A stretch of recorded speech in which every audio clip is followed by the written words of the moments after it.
agradezco al Señor por la vida de cada uno de ustedes, por el esfuerzo que han hecho de venir a la casa del Señor.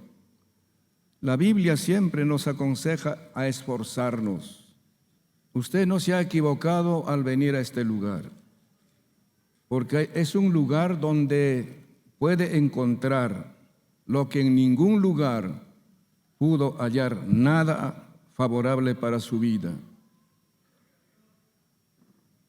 Cuando alguien va a una discoteca pensando divertirse, sale a veces muerto, a veces asaltado, con graves problemas. Pero en este lugar no va a encontrar algo parecido, sino lo que realmente su alma, su corazón, su mente y su vida necesitan. En San Mateo capítulo 5 vamos a leer la palabra y todos estemos atentos a esta palabra. Y dice así la palabra del Señor: oísteis que fue dicho a los antiguos, no matarás, y cualquiera que matare será culpable de juicio.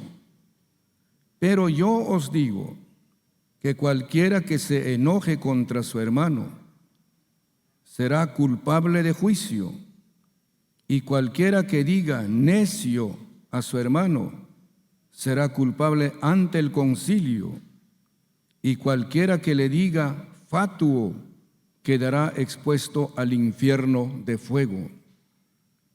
Por tanto, si traes tu ofrenda al altar y allí te acuerdas de que tu hermano tiene algo contra ti, deja allí tu ofrenda delante del altar y anda, reconcíliate primero con tu hermano y entonces ven y presenta tu ofrenda. Reconcíliate primero con tu hermano y después presenta tu ofrenda. Ponte de acuerdo con tu adversario. Digan, a ver, ponte de acuerdo con tu adversario pronto, entre tanto que estás con él en el camino. No sea que el adversario te entregue al juez y el juez al alguacil y seas echado, ¿dónde? En la cárcel. De cierto te digo que no saldrás de allí hasta que pagues el último cuadrante. Amén. El Señor Jesús, en su capacidad de un gran maestro, le dio el verdadero sentido a la ley. Pues él dicho, no he venido a abrogar la ley o anular la ley, sino a cumplir. Y la manera de cumplir la ley es darle el verdadero sentido a la ley, el contenido espiritual, moral y social a la ley. Hoy vamos a hablar acerca de este tema, la ira descontrolada. La palabra enojo tiene el mismo sentido que la palabra ira e indignación. Hermanos queridos, los que enseñamos la palabra de Dios, los que predicamos, tenemos la responsabilidad de explicar bien lo que dice la palabra. De modo que la iglesia entienda, cada creyente entienda. Por ejemplo, ¿qué quiere decir necio? ¿Qué quiere decir fatuo? Y voy a usar a veces términos bastante duros y fuertes, pero es el sentido que tienen estas palabras. Y a veces por falta de entendimiento correcto de esas palabras, podemos hasta nosotros, siendo cristianos, todavía usar en nuestro vocabulario y hacer daño en la familia, en la vecindad, con las personas que nos relacionamos y en la iglesia, en el trabajo que hacemos con los líderes y cosas así. Cuando no entendemos lo que significan las palabras, podemos usar con tal facilidad y calificar a las personas con esas palabras. Como les decía, la ira, el enojo y la indignación son términos que tienen igual sentido.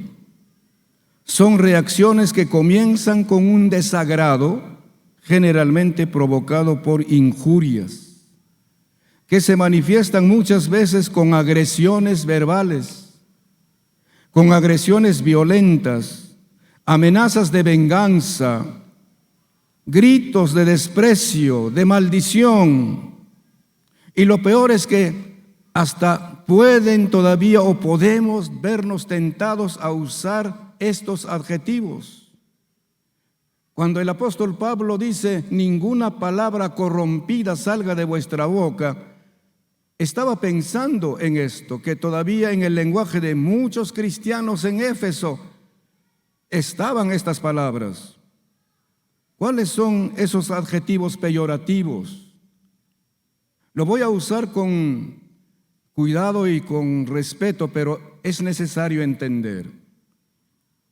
Dice, las palabras peyorativas que muchos usan en la casa, el hombre, la mujer, en el trabajo, en los compañeros de estudios y de trabajo. Por ejemplo, estúpido, tonto, burro, bestia, idiota, imbécil, fanfarrón, entre otros. Parece que no fueran ofensas, pero sí son palabras muy ofensivas.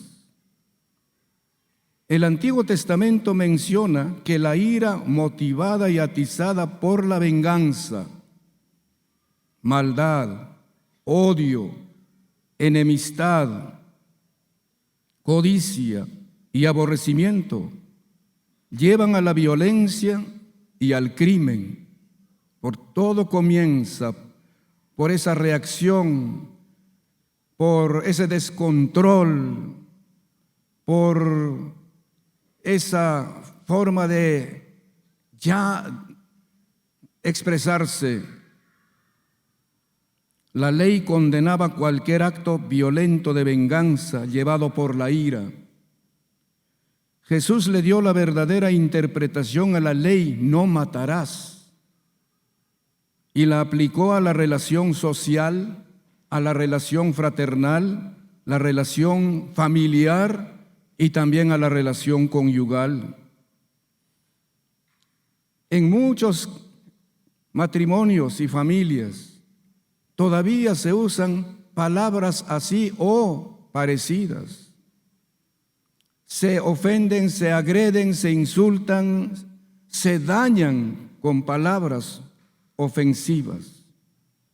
Como estamos en el mes de la familia, mayo se ha hablado en relación a la familia y hoy hablamos en relación a los padres, que debemos ser semejantes a nuestro Padre Celestial en muchas cosas. Es bueno entender esto. Hay lenguajes tan soeces, lenguajes tan venenosos, lenguajes que destruyen, que matan. Y eso es que nosotros como cristianos ya debemos haberlo evitado completamente. Entonces, primero vamos a ver efectos destructivos de la ira descontrolada. Hay una clase de ira controlada y hay otra clase de ira descontrolada. Más tarde les voy a explicar eso. Jesús estaba hablando de esa ira descontrolada. ¿Y qué consecuencias o qué efectos destructivos trae la ira descontrolada? ¿Están escuchando? Primero, mata espiritual y emocionalmente a la persona ofendida. Por eso es que habla del crimen, mata. Sea a esposa, a esposo, hijos, hermanos en la fe, amigos, compañeros, vecinos. ¿A cuántos habremos matado con nuestro lenguaje mal usado, llevados por la ira? Digan conmigo, la ira descontrolada mata a la gente, mata a la familia, mata al esposo, mata a la esposa, mata a los hijos. En segundo lugar, induce a ofender al pariente o hermano, tildándole de necio. Escuchaba a un cristiano de años, a un evangélico de años, que tenía cargos importantes en la iglesia y le decía a su esposa necia, insensata. Y parece que era normal decir eso. Entonces, la ira descontrolada induce a ofender al pariente o hermano tildándole de necio, cuyas acepciones son, mira, ¿qué significa necio? Cuando uno dice a alguien necio o necia, estúpido, rudo, torpe, tonto, bruto, burro, bestia, imbécil, idiota, insensato, cabeza hueca. Eso es lo que significa esa palabra. Palabra pequeña, pero muy destructiva. La ira descontrolada lleva a injuriar al pariente o hermano llamándole fatuo, que tiene el sentido de un trato humillante, como hablar mal de la persona, detractar, despreciar con palabras como tonto, loco, destornillado, desquiciado, descabellado, desearle desgracia, detestar, desechar, hacer juramentos para hacerle daño, blasfemar, proferir y fomentar disparates contra el honor y contra la dignidad de una persona. En la gente inconversa eso es natural, lamentablemente, y así no debería ser. Hermanos queridos, en la televisión lo pasaron el lenguaje de un congresista. Se supone que un congresista es un hombre culto, o por lo menos se puede suponer. Se supone que es egresado de la universidad. Se supone que es profesional. Se supone que es una persona pública.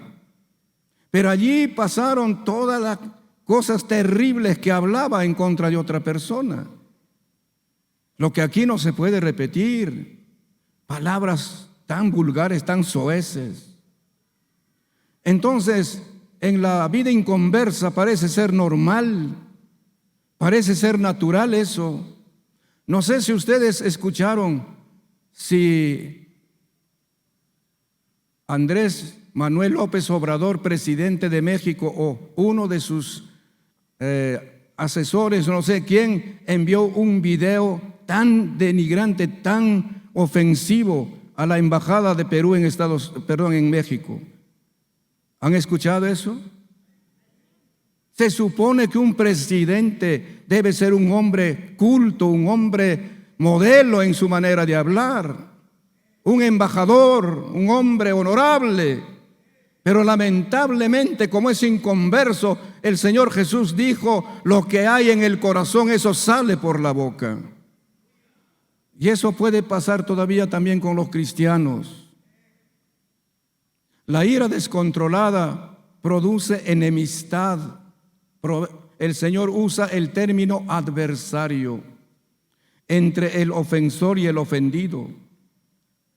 Esa enemistad, disputa o pelea, si no se resuelve a tiempo o inmediatamente, puede seguir generando más y peores dificultades con el paso del tiempo.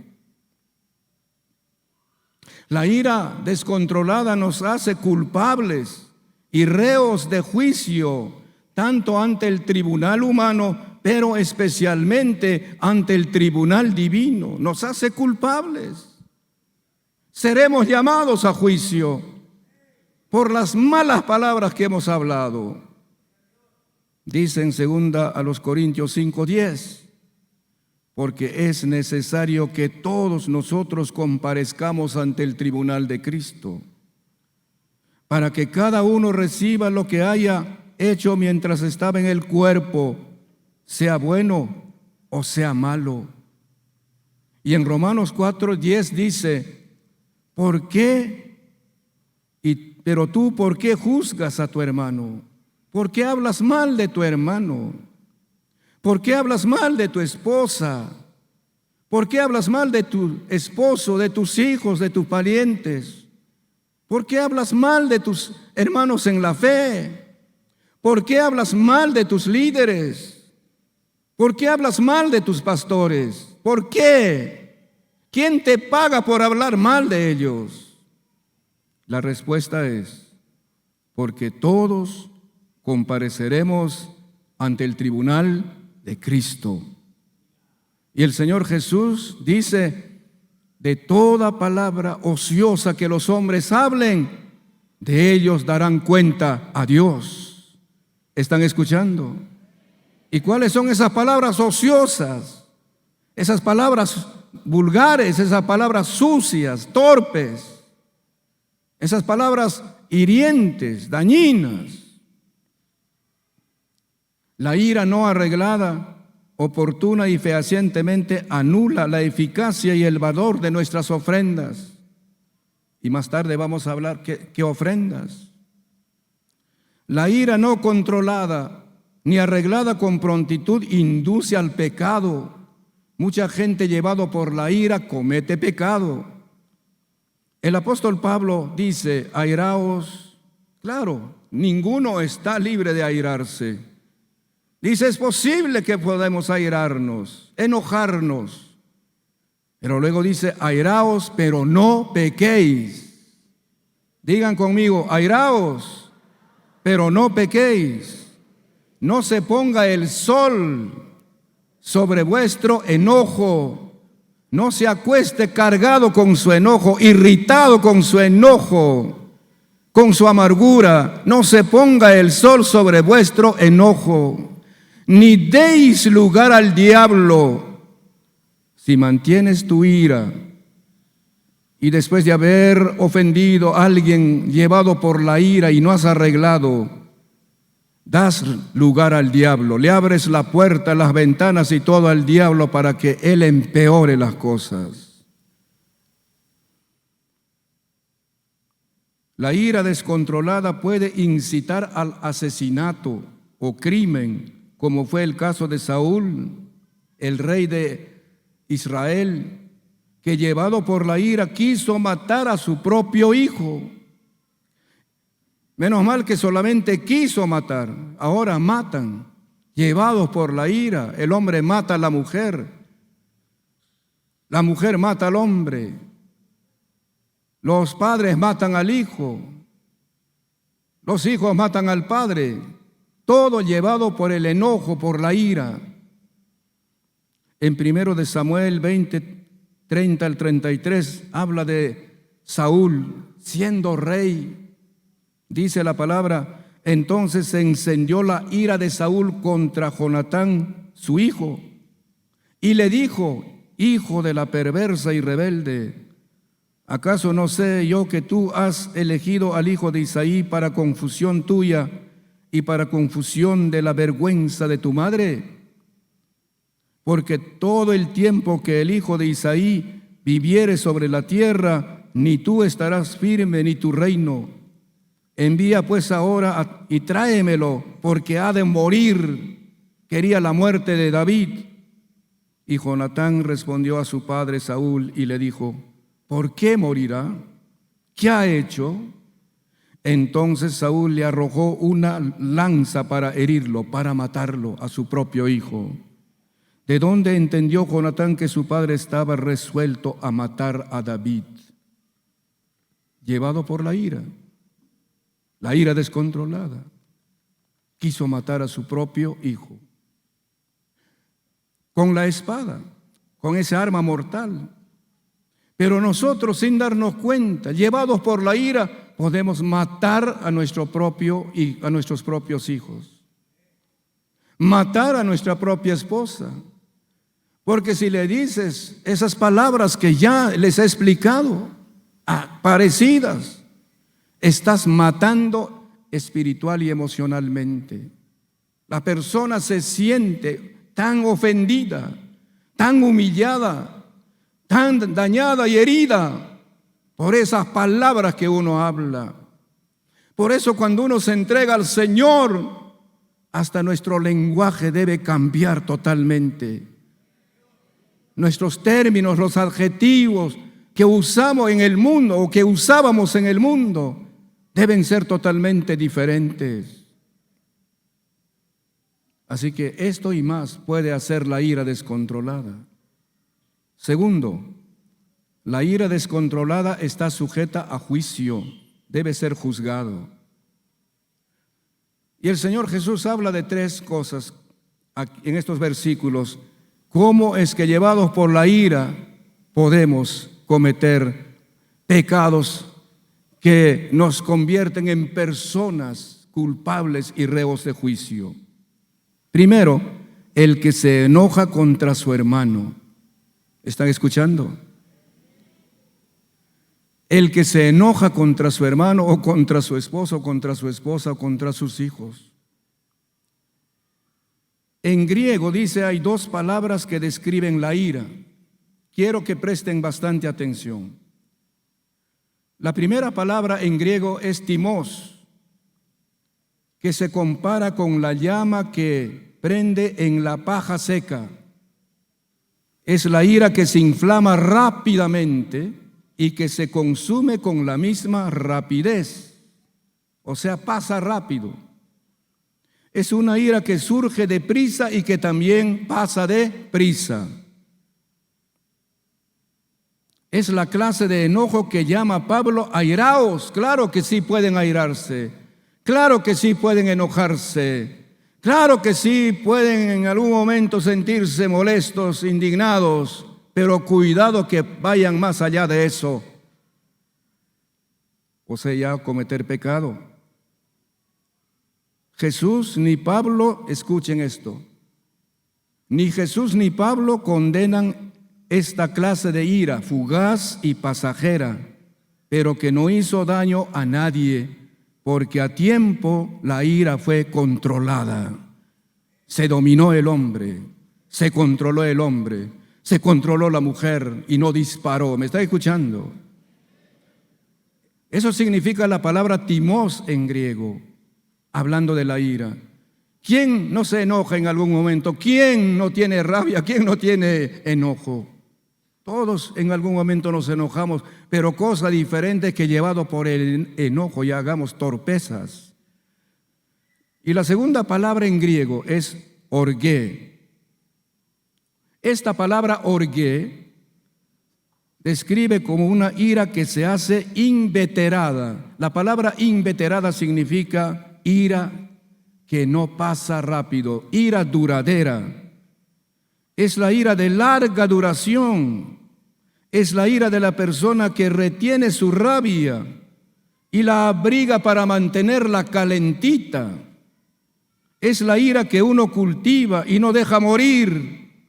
Puede mantenerla, esa ira, por días, por semanas, por meses y hasta por años. Orgé, eso es lo que significa. Y hay personas que mantienen su ira por días.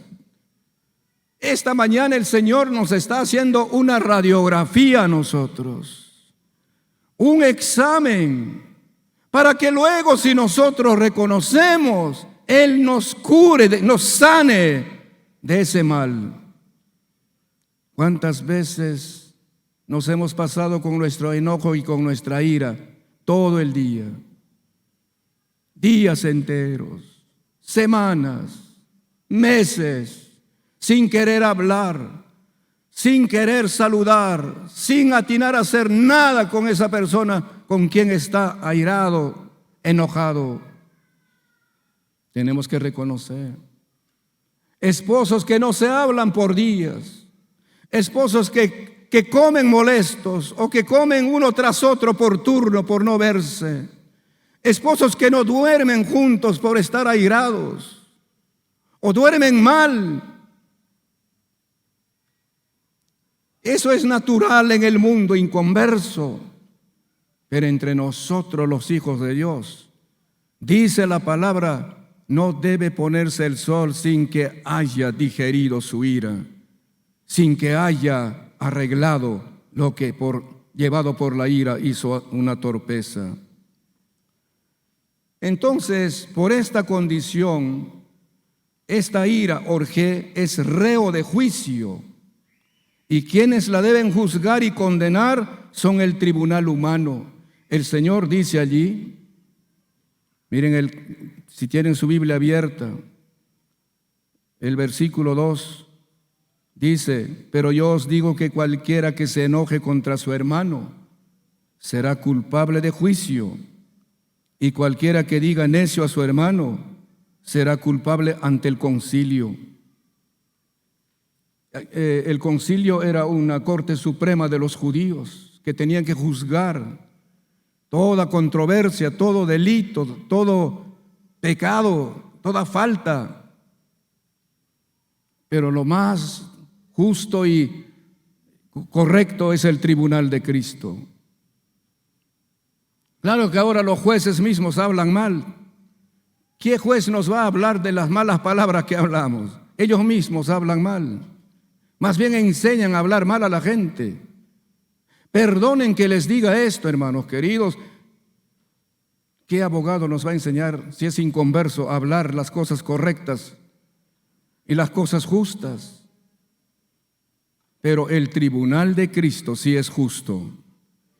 El tribunal de Cristo sí no pasa por aguas tibias a nadie. Jesucristo va a juzgar exactamente como toda palabra ociosa merezca. Y por eso dice la palabra que por ofender de esta manera, que orgé, que no se quita la ira tan fácilmente, es reo de juicio. Lo que Jesús prohíbe en este pasaje definitivamente es la ira que se cultiva, la ira que no se quiere olvidar, la ira que se niega a pacificarse, la ira que busca venganza, la ira que no perdona, la ira que no se arregla. A eso se refiere el Señor, que va a ser reo de juicio, va a ser llevado ante los tribunales, en este caso ante el tribunal de Cristo. Segundo, dice llamar necio al hermano. Primero, enojarse del hermano, o la hermana o la familia. Segundo, llamar necio. Esta palabra necio viene de una palabra griega que se pronuncia moros, que significa, esta palabra moros significa tonto. Llamar a alguien moros es decirle tonto. Esta palabra moros no era criticar su capacidad mental, era poner en duda su carácter moral, era ensuciar su nombre, su reputación y marcarle como persona de mala vida e inmoral. En el término griego, era degradar la dignidad de la persona. Esta palabra, necio, es hacerle quedar mal, tanto en la familia como en la sociedad. Jesús dice que el que destruye el nombre y la reputación de su hermano merece el juicio más severo de todos, el juicio del infierno. Qué terrible.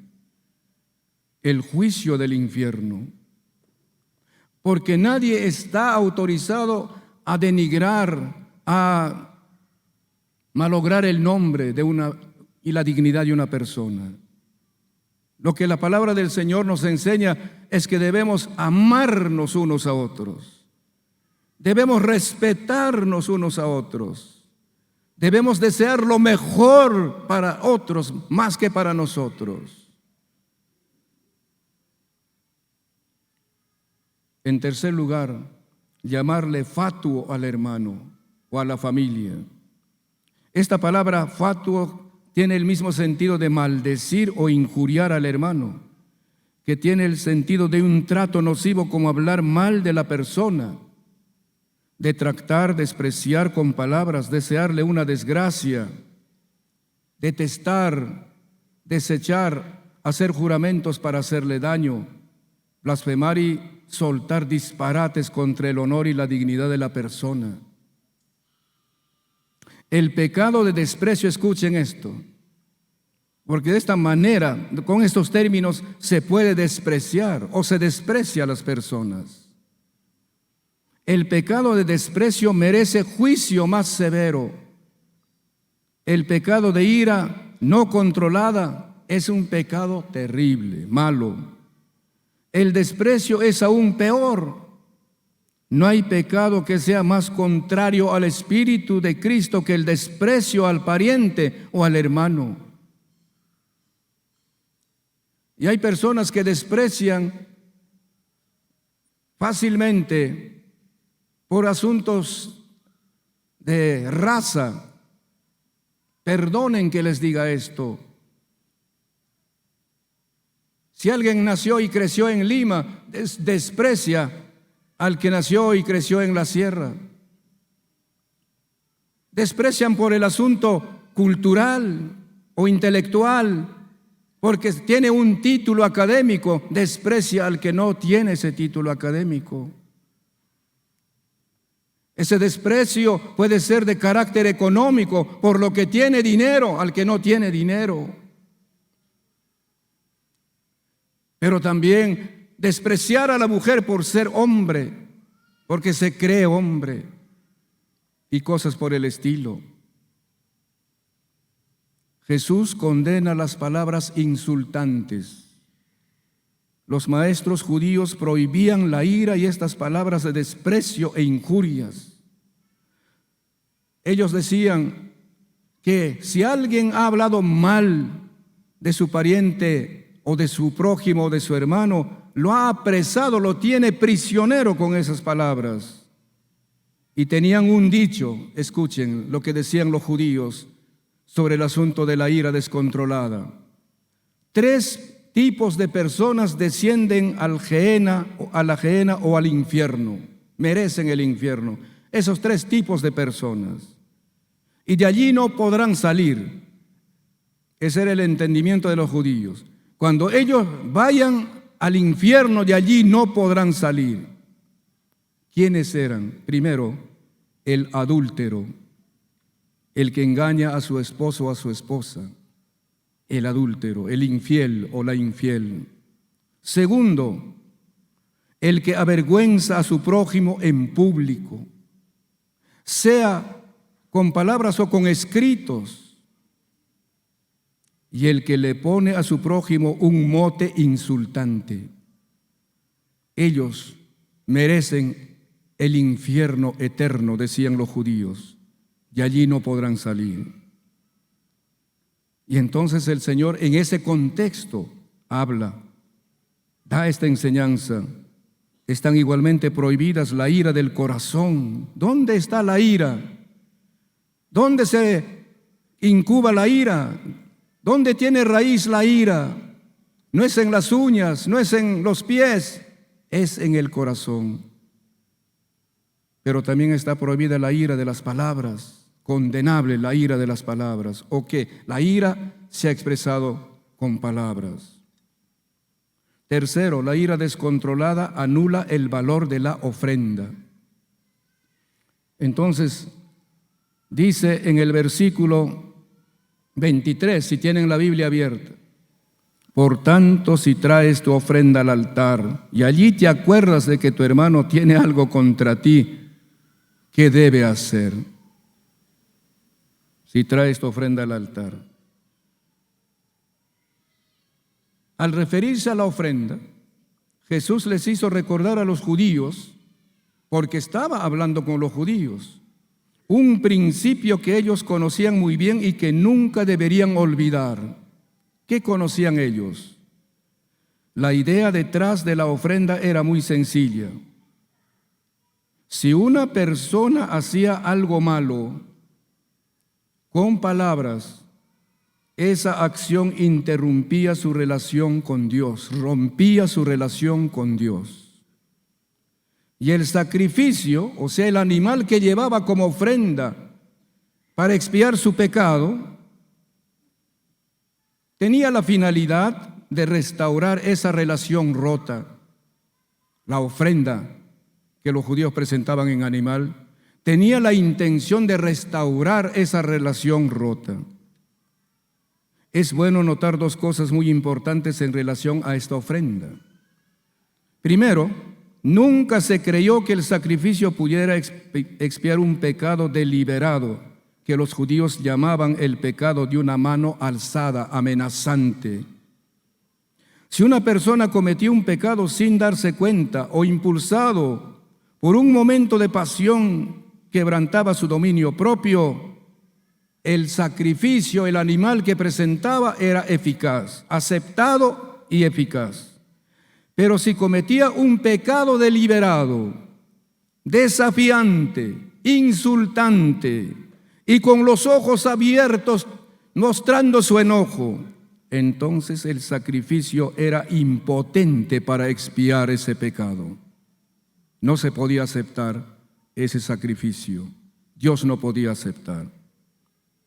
Para que el sacrificio, para que la ofrenda que presentaban los judíos y que nosotros también presentamos sea efectivo, tenía que ir acompañado de la confesión del pecado cometido y un arrepentimiento verdadero. Y ese arrepentimiento incluía el propósito de restituir cualquier consecuencia hubiera tenido el pecado. La interrupción de la relación entre el hombre no se podía subsanar a menos que hubiera esa subsanación, ese arreglo entre el hombre y el hombre con su prójimo. Ni siquiera el animal podía, el animal sacrificado podía restablecer la relación rota entre el hombre y su prójimo.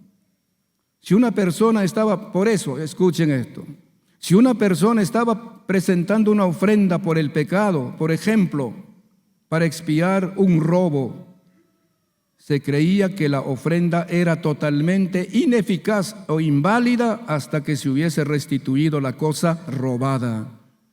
No era suficiente pedir perdón con palabras, tenía que restituir la cosa robada. Y si se descubría que la cosa robada no se había restaurado, no se había restituido, robaste un celular siendo creyente, aun cuando alguien se olvidó por allí en las sillas, pero no has devuelto, tomaste cosa ajena y no has arreglado eso, entonces esa ofrenda se consideraba como inmunda y se destruía por completo fuera del templo y se quemaba como cosa inválida, como cosa inservible.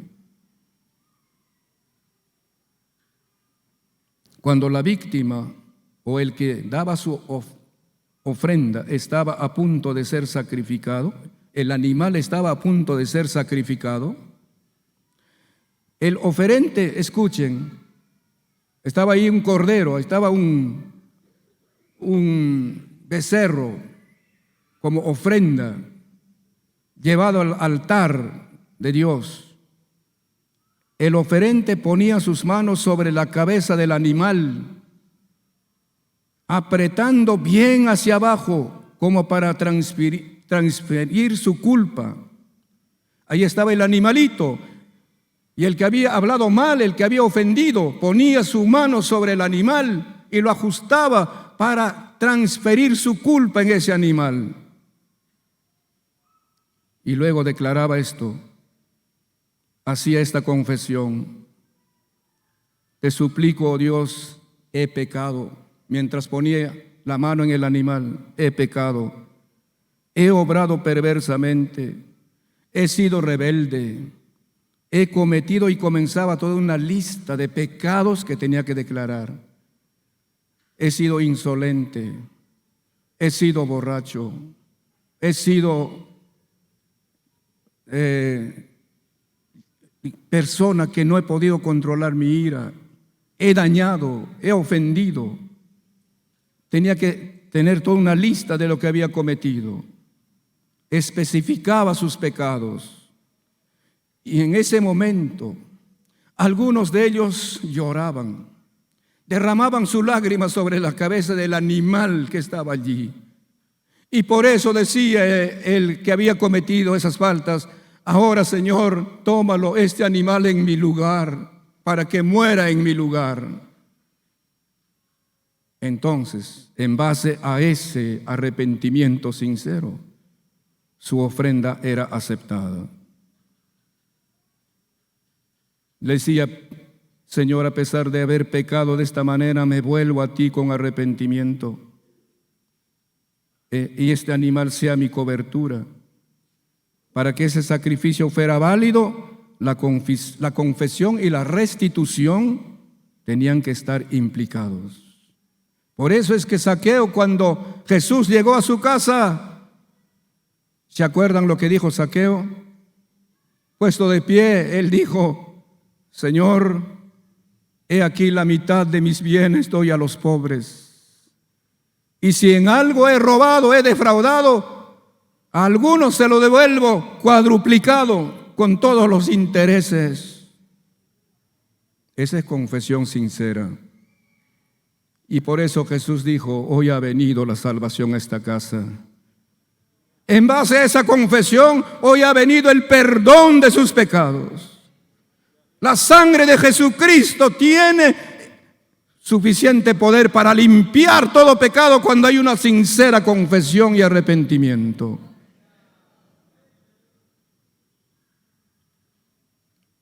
Pero si no hacía eso, su ofrenda no valía para nada. Es más, era considerada como cosa inservible, como cosa inmunda. ¿Qué ofrendas traemos nosotros cuando venimos a la casa de Dios? Traemos las ofrendas de alabanza, las ofrendas de adoración, las ofrendas de oración, incienso aromático, la ofrenda de nuestro propio cuerpo, la ofrenda que damos, nuestros diezmos y ofrendas. Esas son nuestras ofrendas ahora. ¿Y cómo debemos presentar nuestras ofrendas? Ahí viene ahora el cuarto punto. ¿Cómo subsanar las consecuencias de la ira descontrolada? ¿Cómo subsanar? ¿Cómo remediar? Porque la ira descontrolada ha traído consecuencias dolorosas. Primero, aquí Jesús da un consejo. ¿Cuál es el consejo? Vuelvan a su Biblia al versículo 23. Por tanto, si traes tu ofrenda al altar y allí te acuerdas de que tu hermano tiene algo contra ti o tú tienes algo contra alguien, por haber hablado mal, por haber usado mal tu lenguaje o tu lengua. Primero, dice el versículo 24, a ver, ¿qué dice? Deja allí tu ofrenda, no te atrevas a presentar delante del altar. Segundo, retrocede, diga retrocede, vuelve, busca a la persona a quien has ofendido, a quien has dañado. Tercero, reconcíliate primero. Antes de ofrendar, antes de presentar tu ofrenda, reconcíliate primero para que tu ofrenda sea bien recibida y bien aceptada. Y entonces ven y presenta tu ofrenda. Ponte de acuerdo con tu adversario pronto, entre tanto que estás con él en el camino. No sea que el adversario te entrega al juez y el juez al alguacil y seas echado a la cárcel. De cierto te digo que no saldrás de allí hasta que pagues el último cuadrante. Jesús da estos consejos prácticos. Antes que se empeoren y causen más problemas en el futuro, entonces haz estas 4 cosas.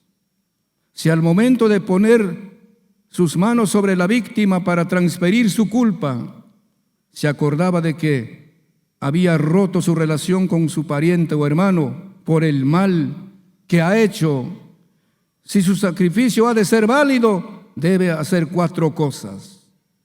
Para que su ofrenda sea bien aceptada, debía hacer 4 cosas y que nosotros también debemos hacer lo mismo. Primero, dejar su ofrenda junto al altar, volver atrás, buscar a la persona a quien ha ofendido, reconciliarse primero con esa persona, restaurar la comunión, la relación y la paz con esa persona, ponerse de acuerdo con su adversario, porque cuando ofendió al hermano o a la hermana, la persona ofendida se volvió su enemigo o enemiga, es decir, arreglar la ofensa y restaurar el daño, o no servirá de nada su ofrenda.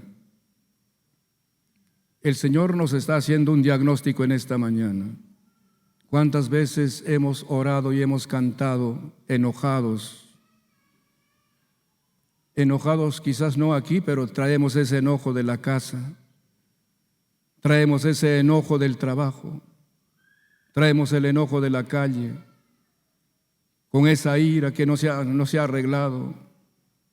Todavía levantamos las manos, todavía decimos gloria a Dios. Y el Señor nos está diciendo, nada de eso yo voy a aceptar, a menos que oportunamente hayas arreglado con el hermano, con la hermana a quien has ofendido usando mal tu lengua. Jesús posiblemente quiso decir, si una pelea o desavenencia o disputa no se resuelve inmediatamente, puede seguir generando con el tiempo más consecuencias. Se va a agravar el asunto, porque la amargura engendra amargura. El enojo engendra enojo. La ira engendra ira. Entonces,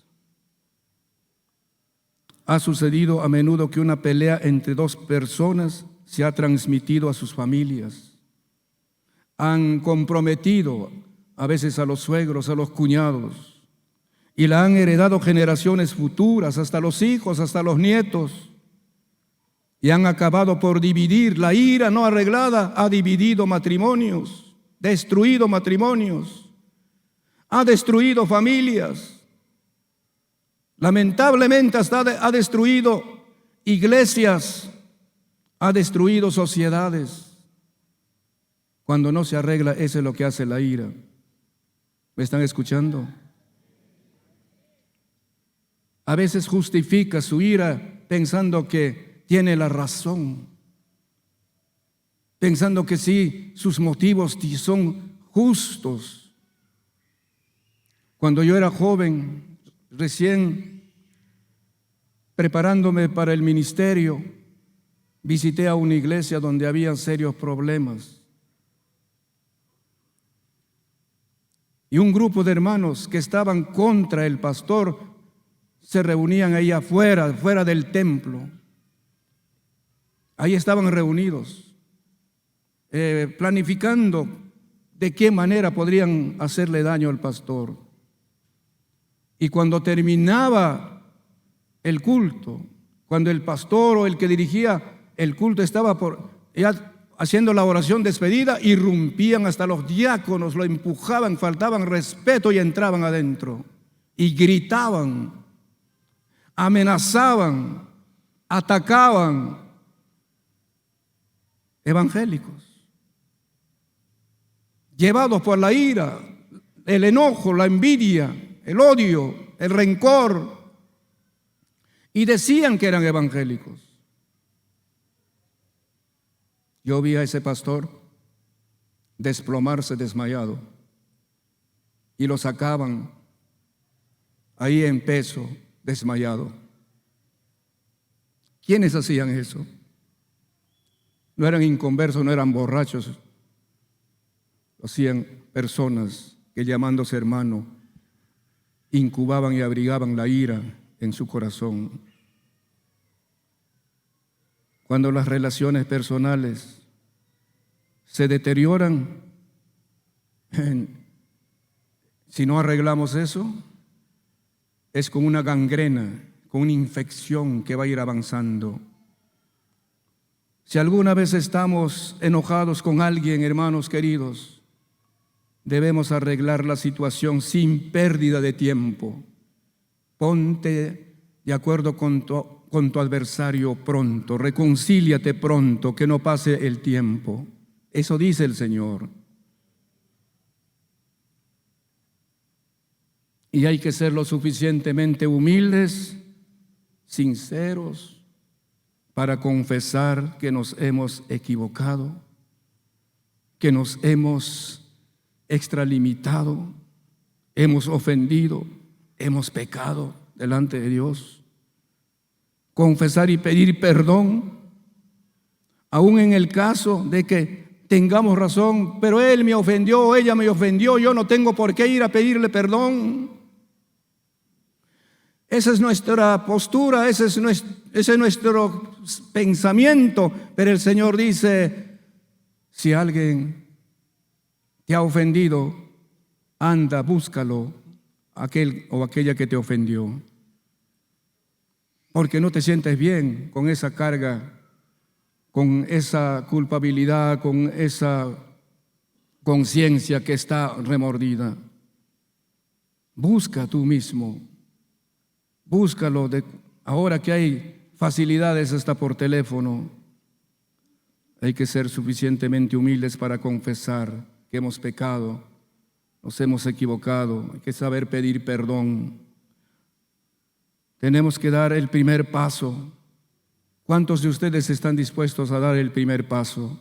Si es que hubiera este problema en la familia, en la pareja, en el matrimonio, ¿quién está dispuesto a dar el primer paso? Reconozco que yo he actuado mal, he hablado mal, he usado mal mi lengua, mi forma de hablar. He pecado delante de Dios y he pecado contra las personas, contra mi familia, contra mi esposo, contra mi esposa. Cuando tú te pones de rodillas, debes sentirte mal si no has arreglado eso. Y el Señor, el Espíritu Santo te dice, ¿qué haces tú ahí de rodillas? Levántate, anda primero, arregla la relación que está rota y dañada. Jesús deja bien claro que es fundamental. No podemos estar en paz con Dios a menos que estemos en paz con nuestros semejantes. No podemos esperar el perdón a menos que hayamos confesado nuestros pecados a nuestros semejantes. No solo a Dios, sino también a los que hemos ofendido y dañado, llevado por la ira. A menos que hayamos hecho todo lo posible para evitar sus consecuencias prácticas, entonces el Señor también los aceptará a nosotros. Si perdonáis sus ofensas a los hombres, Él también os perdonará a vosotros vuestras ofensas.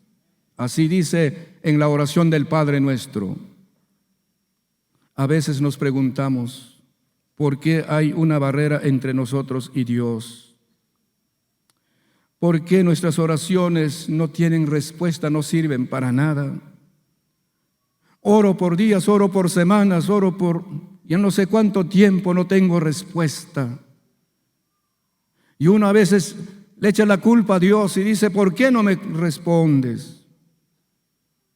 La razón podría ser que somos nosotros los que hemos levantado esa barrera al estar enemistados con alguien o porque hemos ofendido a alguno y no hemos hecho nada para arreglar, ni siquiera nos sentimos remordidos o responsables. Uno no puede estar en paz con Dios si no le está en paz con su esposo, con su esposa, con sus hijos o con sus padres. Un cristiano debe procurar de vivir en paz con todos, comenzando con su familia, comenzando con los vecinos, comenzando con las personas con quienes diariamente nos relacionamos en el trabajo, en el estudio, en la universidad. en el colegio, en la fábrica donde uno trabaja, debe procurar estar en paz con todos. Si quieres la felicidad en este tiempo, todos deseamos la felicidad en este tiempo, la paz del Señor, el gozo del Señor, el consuelo del Señor, el poder sanador del Señor, todos queremos. Pero también si estás consciente de la felicidad eterna, no dejes nunca una ofensa sin zanjar entre ti y tu pariente o hermano. Actúa inmediatamente para quitar las barreras que la ira haya levantado. Dígale al Señor: perdóname, yo voy a perdonar a esa persona que me ofendió o que ofendí con mis palabras. Me ha costado, pero pude lograrlo. Desde recién casados, yo hería a mi esposa con mis palabras. Yo pensaba que era normal. Cuando ella lloraba, yo decía: ¿pero por qué llora así? Yo no le he golpeado físicamente. Pero las palabras hieren mucho más que los golpes físicos. Y me di cuenta de eso y tuve que orar, a veces ayunar, pedir perdón a Dios. Señor, ayúdame a mantener buenas relaciones con mi esposa. Ayúdame a tratarla bien, como dice tu palabra, con sabiduría, para no herirla como un vaso frágil. Y ahora tengo cuidado. Preferimos dialogar, preferimos conversar y no dañarnos. Ella también tiene cuidado. Todos los días, en mi oración, le digo al Señor: ayúdame a vivir bien con mi esposa. Ayúdame, Señor Jesús, a tratarla bien a mi esposa, a no dañarla, a no herirla. Que se sienta feliz por haberse casado conmigo y nunca se sienta defraudada, ni molesta, ni con ganas de separarse. Y si se me escapa alguna palabra, tengo que arreglar, confesar y pedir perdón. Y ese no es asunto de cobardía, más bien es asunto de valor. Es un valor cristiano, es algo que realmente restaura.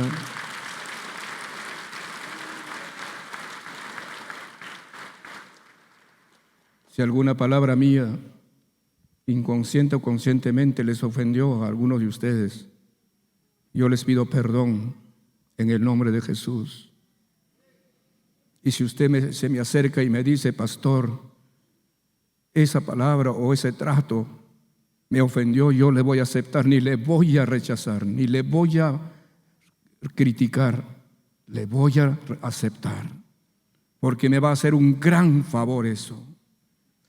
Y porque queremos mantener buenas relaciones, queremos ser hombres y mujeres sanos y sanas delante del Señor. Algunos de nosotros estamos ya terminando la carrera de nuestra vida aquí en la tierra y la carrera de nuestro servicio a Dios. Quisiéramos terminar bien nuestra vida, no amargados, no enojados, no decepcionados, no frustrados. Quisiéramos terminar bien nuestra vida.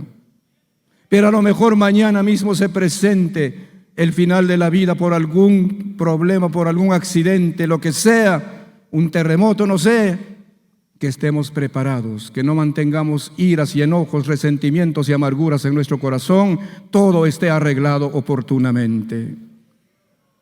El Señor nos ama mucho y por eso nos habla y nos enseña, nos previene, nos prepara. Si te has equivocado en muchas de estas cosas, no solo tú te has equivocado, montones en el mundo se han equivocado. Pero lo importante es reconocer y venir al Señor Jesús y decirle: perdóname, Señor, yo usé mal mi lenguaje, usé mal, Señor, mi forma de hablar.